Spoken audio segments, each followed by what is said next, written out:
Raiden Trad for the Sega Genesis. Now, within the realm of video games, there are some titles that are just synonymous with a given genre.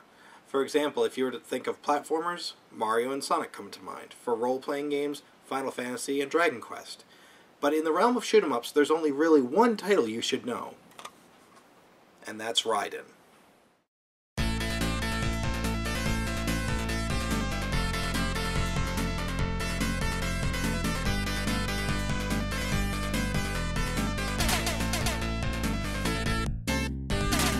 The game is a vertical scrolling shooter and a fairly accurate port of the Raiden arcade game. The only differences in this version being that the missiles are slightly weaker and the sound effects have been toned down. As the pilot of the supersonic Raiden fighter, your objective is to destroy all targets and reach the end of the level. Essentially, you have two basic weapons, a Vulcan cannon and a laser cannon, both of which can be upgraded by picking up the corresponding colored power-up, red for the Vulcan cannon and blue for the laser. There are also two secondary weapons that you can acquire, one being a missile that shoots in front of you, and another that's a missile that follows the enemy. The power of the missiles can be increased by picking up the corresponding power-up, yellow for the basic missile and green for the tracking missile. Because somebody's gotta save all those cows. And after taking just one hit, you explode. Upon restarting, a fairy will appear and drop power-ups for you. This is actually a much needed feature and one that I like quite a bit. It makes the game a lot less frustrating and a lot more fun to play. Really? Oh, now that's just not fair.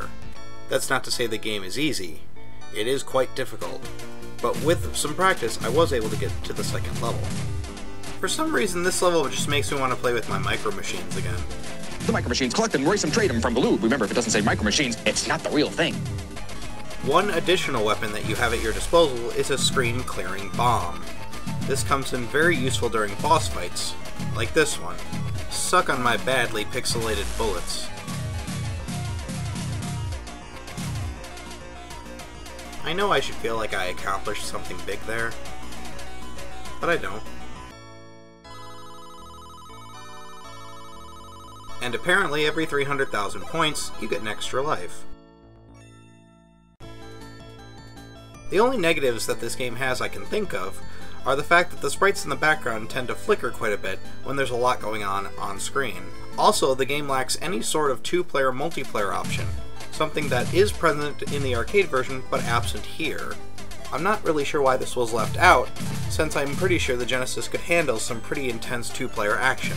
And the boss of the third level is a giant aircraft carrier. Again, this just makes me want to play Micro Machines. The new Micro Machine aircraft carrier playset from Galoob. Remember, if it doesn't say Micro Machines, it's not the real thing. That was so fucking cheap.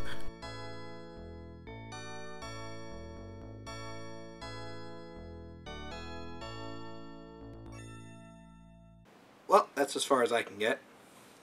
You know, with just Raiden Trad as an example, I can see why this series is so well revered within the realm of the shoot-'em-up genre.